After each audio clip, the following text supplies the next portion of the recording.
शेर दिल, जासूसी, फरार, हिम्मत, सरफरोशी,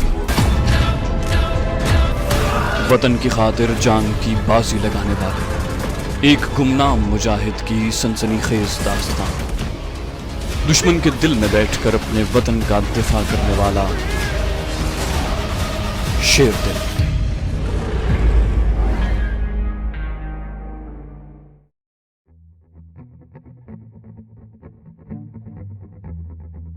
जीटी रोड पर कोई 20-30 किलोमीटर सफर करने के बाद गाड़ी एक जगह कच्ची सड़क पर मुड़ गई। जहां से देहात का इलाका शुरू हो जाता था। हम कई देहात के करीब से गुजरे। मुझे इतना मालूम था कि पृथ्वी मिसाइलों का खुफिया अड्डा जोगीवाल गांव के आसपास ही है। मैंने ड्राइवर से पूछा, जोगीवाल गांव यहाँ से कितनी दूर है? वो बोला, सर 10-15 मील होगा, हम उसी तरफ जा रहे हैं। कुछ देर बाद एक ऊंचे टिब्बे पर मुझे एक गाँव नजर आया जो दरख्तों में घिरा हुआ था। ड्राइवर ने बताया कि ये जोगीवाल गाँव है। यहाँ से उसने गाड़ी उस जानिब एक वीरान मैदान में डाल दी। इस मैदान की जमीन सेम और थोर ज़दा थी, कोई खेत नहीं था। गाड़ी 15-20 मिनट तक उस थोर ज़दा जमीन में चलती रही। मैंने सामने निगाह डाली तो एक ऊंचा टीला दिखाई दिया। मैं समझ गया कि यही वो टीला है जिसके अंदर भारत ने मिसाइलों का अड्डा कायम किया हुआ है और लॉन्चिंग पैड भी इसी टीले में कुएं की शक्ल में है। ड्राइवर खामोशी से गाड़ी टीले की तरफ ले जा रहा था। टीले के करीब पहुंचे तो वहां 10 फुट ऊंची खारदार तार वाली दीवार थी जिसने सारे टीले को अपने अहाते में ले रखा था। खारदार तार को दरख्तों की झाड़ियों और जंगली बेलों से ढांप दिया गया था। अभी हम उस दीवार से कुछ फासले पर ही थे कि एक जानिब दरख्तों के पीछे से 3 फौजी जवान निकलकर सामने आ गए। उनके पास 3 गन्ने थी जिनका रुख गाड़ी की तरफ था। एक फौजी ने आगे बढ़कर गाड़ी को रुकने का इशारा किया। ड्राइवर ने गाड़ी रोक दी। वो फौजी जवान जिसने गाड़ी रुकवाई थी तेज तेज चलता मेरी खिड़की के पास आ गया। दूसरे 2 फौजी पोजीशन लिए खड़े थे। फौज के कांधे पर लेफ्टिनेंट का निशान था। उसने पूछा, इस तरफ क्यों आए हो? मैंने कहा, मैं सरकारी अफसर हूँ और मुझे तुम्हारे officer commanding brigadier Shyam Prasad से मिलना है। मेरा नाम धर्मचंद है। उस फौजी जवान को शायद कमांडिंग ऑफिसर की तरफ से बता दिया गया था कि इस नाम का एक आदमी आएगा, उसे अंदर आने दिया जाए। इसके बावजूद भारतीय लेफ्टिनेंट ने मुझसे मेरा आईडी कार्ड तलब किया और कहा, आपके पास धर्मचंद होने का कोई सबूत मौजूद है? मैंने भारत सरकार की तरफ से दिया हुआ सीक्रेट नंबर उसे न दिखाया, इस ख्याल से कि हो सकता है लेफ्टिनेंट रैंक के इस फौजी को इस नंबर की ताकत का अंदाजा न हो और उसे मालूम ही न हो कि इस नंबर की क्या अहमियत है। मैंने कहा, हम यहाँ गाड़ी में बैठे हैं, तुम गेट पर से ब्रिगेडियर साहब को टेलीफोन पर बताओ कि धर्मचंद दिल्ली से आया है। उसके साथ ही मैंने अपने थैले में से डिफेंस सीक्रेट सर्विस के चीफ का सरकारी इजाजतनामा निकाल कर दिखाया। लेफ्टिनेंट खत को गौर से देखता रहा,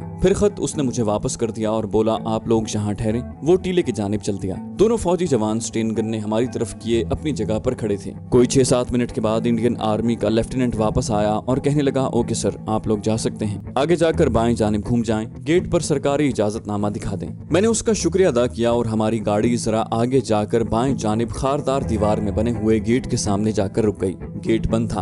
अंदर की जानिब एक छोटा सा केबिन बना हुआ था। वहां से एक फौजी डबल मार्च करता हुआ आया। गेट के जेली दरवाजे में से निकलकर गाड़ी के पास आकर बोला, सर अपना आईडी कार्ड दिखा दें। मैंने सरकारी खत जो छोटी सी फाइल में लगा हुआ था उसके आगे कर दिया। उसने खत को गौर से देखा, फिर दौड़कर खारदार तार वाले दरवाजे को एक तरफ से खोल दिया। हमारी गाड़ी अंदर चली गई। उस जानिब टीले के दामन में एक लंबी सी बैरक बनी हुई थी। बैरक पर खामोशी छाई हुई थी, कोई इंसान नजर नहीं आ रहा था। मैंने ड्राइवर से कहा, सामने वाली बैरक के पास गाड़ी खड़ी कर दो। बैरक के एक जानिब हमारी गाड़ी खड़ी हुई तो बैरक के अंदर से एक मिलिट्री पुलिस का हवालदार हमारे पास आ गया। उसने झुककर खिड़की से मुझे देखा और बोला, धर्मचंद? मैंने कहा, यस जवान, आई एम धर्मचंद। वो मुझे टीले की दीवार की तरफ ले गया। वहाँ ऊंची ऊंची झाड़ियां उगी हुई थी। ड्राइवर गाड़ी में था। झाड़ियों के आगे टीले की दीवार में लोहे का गेट था जो बंद था और जिसके आगे 2 फौजी स्टेन गन्ने लिए अटेंशन खड़े थे। मेरे साथ जो फौजी आया था उसने इशारा किया। दरवाजा थोड़ा सा खोल दिया गया। दरवाजे के अंदर छोटी सी पुख्ता सीमेंट की बनी हुई ड्योढ़ी थी। यहाँ कोने में मशीन गन की पोस्ट थी। एक जानिब नीचे सीढ़ियां जाती थीं।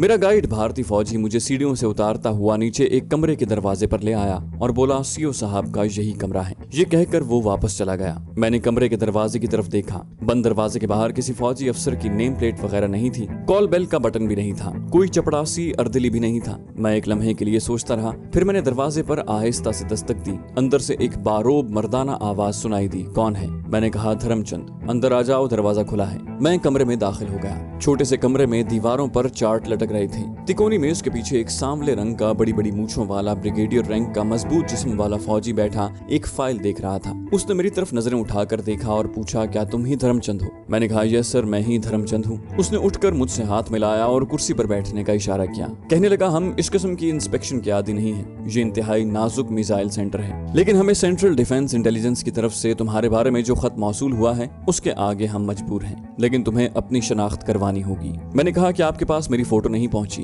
ब्रिगेडियर ने खुश्क लहजे में जवाब दिया, नहीं। मैंने कहा, तो फिर मेरी शनाख्त कैसे हो सकती है? ब्रिगेडियर ने सवाल किया, क्या तुम्हारे पास कोई खुफिया नंबर नहीं है? मैं अपना तिलिस्मी नंबर दिखाने पर मजबूर हो गया। मैंने कहा, मुझे कागज पेंसिल दीजिए, मैं अपना खुफिया नंबर आपको लिख कर देता हूँ। ब्रिगेडियर ने एक सादा कागज और बॉल पॉइंट मेरे आगे कर दिया। मैंने उस पर अपना सीक्रेट नंबर L211T लिखकर उसके सामने कर दिया। नंबर देखते ही उसने बैठे बैठे अपना हाथ माथे के करीब ले जाकर एहतरामन सलाम किया और बोला, सर आप हमारे मेहमान हैं, हम डिफेंस हेडक्वार्टर की हिदायत पर पूरा अमल करेंगे। फरमाइए आप क्या मालूम करना चाहते हैं? वो तुमसे आप पर आ गया था। ये इस खुफिया नंबर का कमाल था। मैंने कहा, मैं सबसे पहले तो यहाँ के अमले को एक नजर देखकर ये तसल्ली करना चाहता हूँ कि हमारी सरकार के इतने हसास इदारे में कोई पाकिस्तानी जासूस तो नहीं छुपा हुआ। दूसरे, मैं लॉन्चिंग पैड और मिसाइल फायरिंग को देखना चाहता हूँ। वो बोला, ठीक है, मेरे साथ आइए। ब्रिगेडियर ने मुझे अपने साथ लिया और हम एक लिफ्ट में बैठ गए जो टीले के अंदर जमीन के नीचे 4 मंजिलों तक जाकर रुक गई। लिफ्ट से बाहर निकले तो क्या देखता हूँ कि मेरे सामने एक बहुत बड़ा हॉल कमरा है जहाँ दीवार पर मुख्तलिफ डायल नस्ब हैं। 50-60 के करीब आदमी सफेद लिबास पहने मुख्तलिफ कंप्यूटर्स के आगे बैठे काम में लगे हुए हैं। ब्रिगेडियर को देखकर कोई अपनी जगह से न उठा, सब अपने अपने काम में लगे रहे। मैं उनके चेहरों को गौर से देखता चला गया। पूरे हॉल कमरे का चक्कर लगाने के बाद ब्रिगेडियर ने मुझसे पूछा, क्या आपने उन लोगों को अच्छी तरह से देख लिया है? मैंने कहा, सरसरी नजर से देख लिया है, अब मैं लॉन्चिंग पैड देखना चाहता हूँ। ब्रिगेडियर मुझे लंबे कोने वाले एक कमरे में ले गया जहाँ एक काले रंग का कमजोर जिस्म वाला उधेड़ उम्र आदमी चश्मा लगाए बैठा एक नक्शा सामने खोले उसका मुआयना कर रहा था। उसके पीछे दीवार पर पाकिस्तान का बहुत बड़ा नक्शा लगा हुआ था। ब्रिगेडियर ने मेरा उससे तारुफ करवाते हुए कहा, मिस्टर घोष से मिलें, ये मिसाइल इंजीनियर हैं, ये आपको पृथ्वी मिसाइलों का लॉन्चिंग पैड दिखाएंगे। यहाँ से मैं बंगाली इंजीनियर मिस्टर घोष के साथ हो लिया। वो मुझे एक लिफ्ट के जरिए जमीन की मजीद 2 मंजिलें नीचे ले गया। यहाँ एक ऊंची छत वाली रोशन सुरंग बनी हुई थी। सुरंग की पत्थर की दीवारों पर रोशनियां जगमगा रही थीं और नीले और जर्द रंग के मोटे तार आगे फैले जा रहे थे। सुरंग में थोड़े थोड़े फासले पर फौजी सिक्योरिटी गार्ड्स पहरा दे रहे थे। सुरंग के आखिर में एक फौलादी दरवाजा था। दरवाजे के बाहर छोटा सा केबिन था। केबिन में एक फौजी खिड़की के पास बैठा हुआ था। मिस्टर घोष ने अपना शनाख्ती कार्ड मशीन में डालकर अपनी शनाख्त करवाई और मेरे बारे में कहा, ये पृथ्वीराज चौहान के आदमी हैं। ये उनका कोई खास कोड वर्ड था। पृथ्वी मिसाइल का नाम भी एक लिहाज से पृथ्वीराज चौहान के नाम पर ही रखा गया था, जो हिंदू राजपूतों का हीरो होकर गुजरा था और जिसको शहाबुद्दीन गौरी ने इबरतनाक शिकस्त दी थी। ये सुनकर केबिन के अंदर बैठे सिक्योरिटी गार्ड ने एक बटन दबाया। बटन के दबाने से फौलादी दरवाजा आहिस्ता आहिस्ता एक तरफ को दीवार के अंदर सरकता चला गया। मैं मिस्टर घोष के साथ अंदर दाखिल हो गया। ये मिसाइल का लॉन्चिंग पैड था। ये गोल दीवारों वाला कमरा था। दीवार के साथ एक पैनल था जिस पर 10-12 डायल नस्ब थे। यहाँ सुर्ख नीली और जर्द बत्तियां रोशन थीं। एक दराज कद आदमी सफेद लिबास पहने हमारी तरफ बढ़ा। मिस्टर घोष ने उसका तारुफ करवाते हुए कहा, ये मिसाइल कंट्रोलर मिस्टर चक्रवर्ती हैं। मिस्टर चक्रवर्ती ने मुझे गौर से देखा, फिर बादल नखास्ता मुझसे हाथ मिलाया और मिस्टर घोष से मुखातिब होकर बोला, सर मुझे ब्रीफिंग नहीं दी गई। ये साहब यहाँ किस लिए आए हैं? इतनी देर में कोने में दीवार के साथ लगे टेलीफोन की सुर्ख बत्ती जलने बुझने लगी। मिस्टर चक्रवर्ती मिसाइल कंट्रोलर ने लपक कर रिसीवर कान से लगाकर अंग्रेजी में अपना कोड वर्ड बताया। वो चंद सेकंड तक बातें करता रहा, फिर हमारे पास आकर मिस्टर घोष से कहने लगा, ब्रिगेडियर साहब ने मुझे फोन पर ब्रीफ कर दिया है। फिर मेरी तरफ देखकर बोला, मेरे साथ आ जाएं मिस्टर धर्मचंद। हम उस कमरे से निकलकर एक और कमरे में आ गए। ये उससे भी छोटा और गोल कमरा था। ये कमरा एक कुशादा कुएं की तरह था। उसके दरमियान में एक बहुत बड़ा मिसाइल नस्ब था। इस मिसाइल का रंग केसरी था, जो हिंदुओं में मुकद्दस समझा जाता है, क्योंकि ये लोग सूरज देवता की परस्तिश को अपना धर्म समझते हैं। मिसाइल के एक जानिब हिंदी और दूसरी जानिब अंग्रेजी में पृथ्वी के अल्फाज लिखे हुए थे। गोल दीवार पर एक जानिब मुख्तलिफ डायल लगे हुए थे। उनके दरमियान जरा ऊपर करके 3 बिलोर के बड़े बटन लगे हुए थे। मिस्टर घोष ने मुझे बताया, इन तीनों बटनों का ताल्लुक मिसाइल के फायर करने से है। पहला बटन जर्द है, जिसके जलने पर अलर्ट का सिग्नल मिलेगा। दूसरा बटन सब्ज है, जिसके जलने पर हमें ऑर्डर है कि हम मिसाइल फायर करने वाले बटन पर अपनी उंगली रख दें। उसके बाद जब सुर्ख बटन जले तो हम मिसाइल फायर कर दें। मैंने जाहिरी तौर पर खुशी का इजहार करते हुए कहा, और हमारे दुश्मन पाकिस्तान का एक शहर जलकर राख हो जाएगा। ये जुमला मैंने ऐसे अदा किया था जैसे कोई कड़वी गोली निगलता है। उस वक्त दिल में मैंने कहा कि काफिरों, वो वक्त कभी नहीं आएगा। इससे पहले कि तुम सुर्ख बटन दबाओ, तुम्हारा ये मिसाइलों का अड्डा आग के धमाका खेज शोलों की नजर हो चुका होगा। मैंने मिसाइल कंट्रोलर से पूछा, भगवान न करे ये मिसाइल लॉन्चिंग पैड पर तो नहीं फटेगा। मिसाइल कंट्रोलर मिस्टर घोष मुस्कुराने लगा और बोला, ऐसा होना मुमकिन नहीं, मेरे साथ आओ, मैं तुम्हें दिखाता हूँ। वो मुझे पृथ्वी मिसाइल के करीब ले गया। इस मिसाइल की गोलाई जमीन से कोई 4 फीट की ऊंचाई पर 1 मीटर लगा हुआ था। इस मीटर के आगे शीशा था। शीशे में से मुझे सुर्ख रंग की एक हत्थी नजर आई। यह हत्थी बाहर को निकली हुई थी। मिस्टर घोष कहने लगा, यह हत्थी हमारे मिसाइल का सेफ्टी वॉल्व है। इस वक्त यह हत्थी बाहर को निकली हुई है। इसका मतलब है कि इस मिसाइल को अगर आग भी लग जाए और जमीन पर लेटाकर हथौड़ों से भी कूटा जाए तब भी ये मिसाइल नहीं चलेगा। लेकिन जब इसकी सेफ्टी वॉल्व वाली हत्थी अंदर को दबा दी जाएगी तो यह सिर्फ एक सुर्ख बटन दबाने से फायर हो जाएगा। चुनाचे हंगामी सूरत हाल में पहला जर्द सिग्नल मिलने पर हम उसकी हत्थी को अंदर कर देंगे ताकि उसका सेफ्टी सिस्टम खत्म हो जाए और ये बटन दबाने से दुश्मन के टारगेट पर फायर किया जा सके। मैंने मिस्टर घोष से सवाल किया, अगर फर्ज कर लें कि दुश्मन का कोई जासूस यहाँ घुसकर ये सेफ्टी हत्थी निकाल कर ले जाता है तो क्या इस सूरत में ये मिसाइल बेकार नहीं हो जाएगा? उस पर मिसाइल कंट्रोलर ने जवाब दिया, ऐसी बात नहीं है, मिसाइल बेकार नहीं होगा, सिर्फ इतना फर्क पड़ेगा कि मिसाइल फायर करने में आधे घंटे की देर लग जाएगी, क्योंकि इसके वर्किंग सिस्टम को ऑन करने में आधा घंटा जरूर लग जाएगा। मैंने ये सारी तफसीलात अपने जहन में बिठा ली। मेरे जहन में फौरी तौर पर उन मिसाइलों को तबाह करने का मंसूबा नहीं था, लेकिन मैं इस मंसूबे पर किसी वक्त अमल करने की स्कीम तैयार कर सकता था, क्योंकि ये मिसाइल मेरे वतन के शहरों को तबाह करने के लिए लगाया गया था और इसको तबाह करना मेरे लिए बहुत जरूरी था। उसके बाद मैंने उससे जोशीले अंदाज में पूछा, अभी हमने कितने मिसाइल तैयार कर रखे हैं? मैं चाहता हूं कि भारत माता के आदर्श को फिर से जिंदा करूं और पाकिस्तान के कम से कम सारे शहरों को एक ही हमले में तबाह कर दें। मिस्टर घोष मुझे साथ लेकर लॉन्चिंग पैड से निकलकर दूसरे कमरे में आ गया और कहने लगा, अभी हमने सिर्फ ये एक ही मिसाइल तैयार किया है, इस पर बड़ी रकम खर्च हुई है। हमारी सरकार के पास इतने पैसे नहीं हैं, लेकिन हमारी योजना है कि हमारे आने वाले साल में इस किस्म के 3 मिसाइल और तैयार कर लें ताकि पाकिस्तान के 4 शहरों को एक ही वक्त में निशाना बनाकर तबाह कर सके। इन 4 शहरों की तबाही के बाद पाकिस्तान घुटने टेकने पर मजबूर हो जाएगा। मैंने अपने दिल में मिस्टर घोष को गाली देते हुए कहा, तुम्हारा ये मनहूस ख्वाब कभी पूरा नहीं होगा। और इसमें कोई शक भी नहीं था कि पाकिस्तान अपने दुश्मन के जारहाना अज़ाइम से गाफिल नहीं था। उसका एक मामूली सा मगर बड़ा जामे सबूत ये था कि अभी भारत ने एक ही मिसाइल तैयार किया था और उसको तबाह करने वाला एक मुहिब्ब वतन पाकिस्तानी उस मिसाइल के पास खड़ा था और खुद भारतीय मिसाइल कंट्रोलर उससे मिसाइल की तफसीलात बयान कर रहा था। चक्रवर्ती जो मिसाइल कंट्रोलर था, उसकी ड्यूटी दिन के वक्त मिसाइल रूम में 8 घंटे तक होती थी। 15 दिन वो दिन की ड्यूटी देता था और 15 दिन रात की ड्यूटी पर होता था। मैंने उस दराज कद मुनहनी जिस्म वाले बंगाली को अपने टारगेट के तौर पर मुंतखब कर लिया। कुछ देर बाद मैं ब्रिगेडियर के कमरे में उसके सामने बैठा कॉफी पी रहा था। जब उसने मुझसे मिसाइल सेंटर के सिक्योरिटी सिस्टम के बारे में पूछा तो मैंने बड़े जोश के साथ कहा, ब्रिगेडियर साहब, अब मुझे यकीन आ गया है कि हम भारत माता के टूटे हुए बाजू को फिर से जोड़ सकेंगे और बहुत जल्द हमारा पूरे पाकिस्तान पर कब्जा हो जाएगा। जब तक मिसाइल के सिक्योरिटी सिस्टम का ताल्लुक है, इससे मैं बिल्कुल मुतमईन हूँ और मैं कल ही आप लोगों के बारे में बड़ी अच्छी रिपोर्ट लिखकर दिल्ली सेक्रेटेरिएट को रवाना करूंगा। ब्रिगेडियर बड़ा खुश हुआ और बिस्किटों की प्लेट मेरे आगे करते हुए बोला, ये बिस्किट लीजिए, मेरा एक दोस्त ये हॉलैंड से लाया था।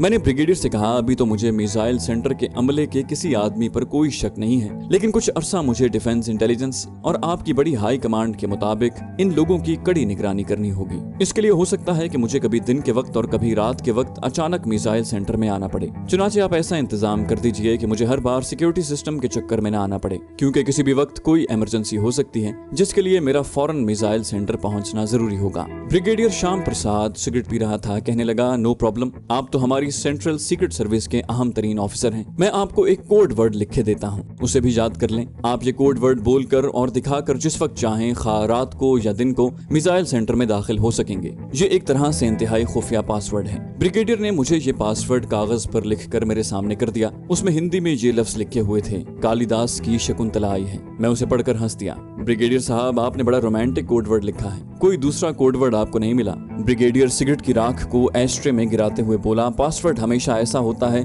जो बहुत कम किसी के दिमाग में आ सके। मसलन हम रखने को जय काली माता और जय बजरंग बली को भी पासवर्ड के तौर पर रख सकते थे, लेकिन ये ऐसे अल्फाज हैं जो हमारे भारतवर्ष में तकरीबन हर तीसरे हिंदू की जबान पर होते हैं। आप मेरा मतलब समझ गए होंगे। मैंने कॉफी का घूंट भरकर प्याली प्लेट में रखते हुए कहा, मैं बिल्कुल समझ गया हूँ, लेकिन एहतियात के तौर पर आपको पासवर्ड को कुछ अरसे के बाद बदल देना चाहिए। ब्रिगेडियर कहने लगा, आप सेंट्रल इंटेलिजेंस के तजर्बाकार अफसर हैं, ये बात आपके जहन में ही आ सकती है। हम हर 3 माह बाद पासवर्ड बदल देते हैं। मैंने खुश होकर कहा, वेरी गुड। मैं मजीद कुछ देर ब्रिगेडियर के पास बैठा इंडियन आर्मी की फौजी तैयारियों की तारीफ करता रहा और दिल पर पत्थर रखकर कुछ बातें पाकिस्तान के खिलाफ भी की। ये मेरे मंसूबे का हिस्सा था। मैं आपको बता दूं कि मैंने उसी वक्त इस मिसाइल को उसके सारे साजो सामान और अमले समेत तबाह करने का फैसला कर लिया था। ये मंसूबा इतना आसान नहीं था। मिसाइल को मैं बड़ी आसानी से तबाह कर सकता था, लेकिन मेरा असल मंसूबा ये था कि सांप भी मर जाए और लाठी भी न टूटे, यानी मिसाइल सेंटर की तबाही का मुझ पर शक न पड़े। इससे पहले मैं 2 बार कश्मीरी मुजाहिद को पुलिस के चुंगल से फरार करवा चुका था।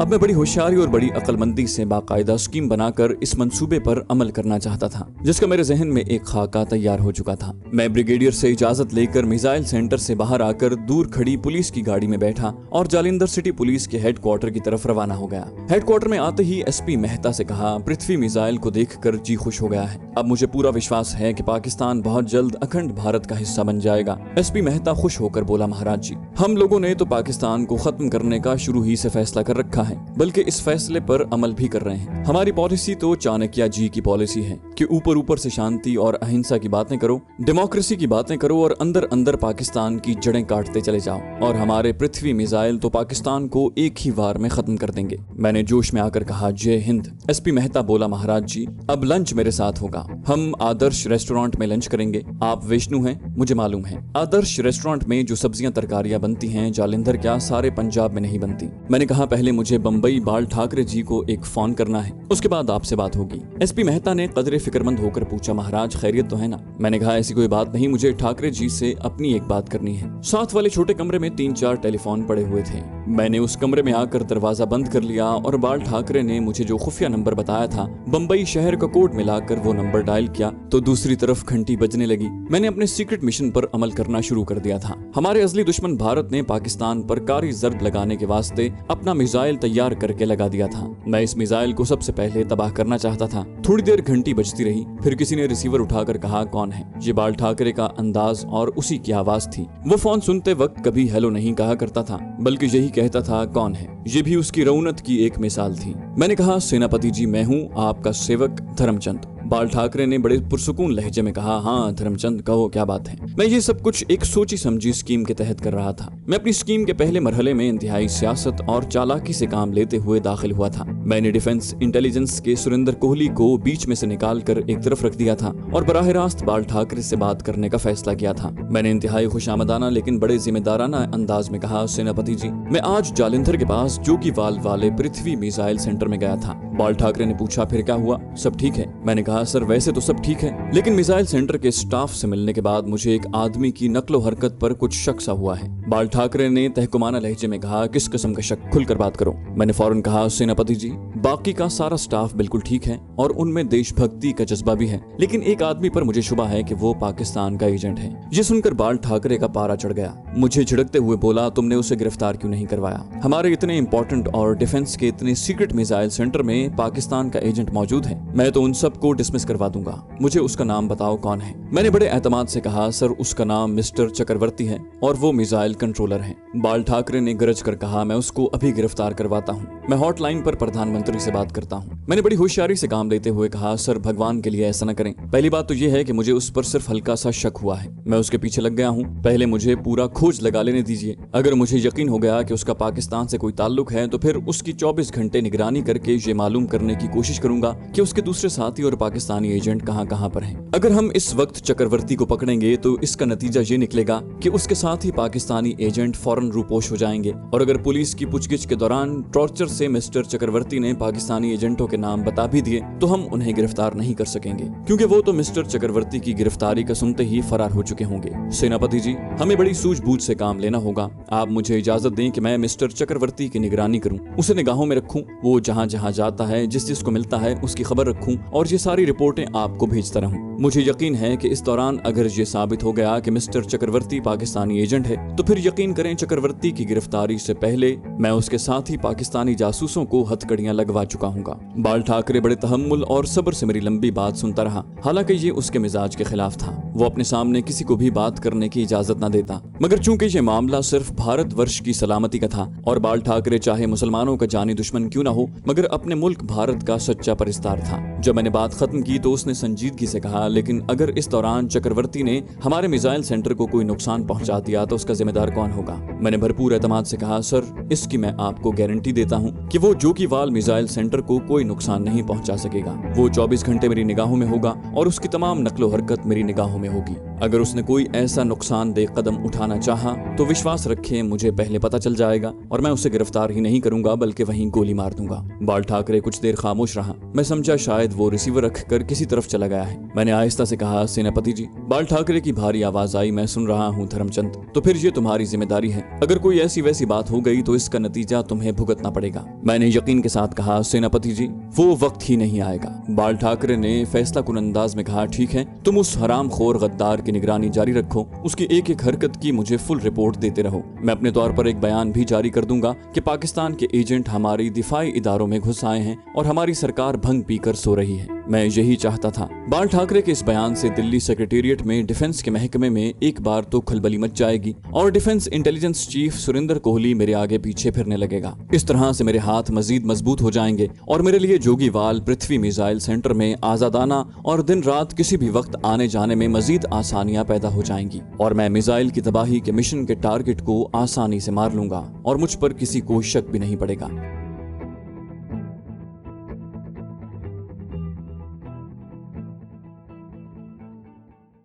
तो दोस्तों ये थी हमारी आज की एपिसोड। उम्मीद करते हैं आपको हमारी कहानी पसंद आई होगी। जाने से पहले इस वीडियो को लाइक कीजिए और शेयर करना मत भूलिए। कमेंट करके हमें बताइए कि आपको हमारी वीडियो कैसी लगी और अगर अभी तक आपने इस चैनल को सब्सक्राइब नहीं किया तो इसे सब्सक्राइब कीजिए और बेल आइकन दबाकर ऑल नोटिफिकेशंस ऑन कर लीजिए।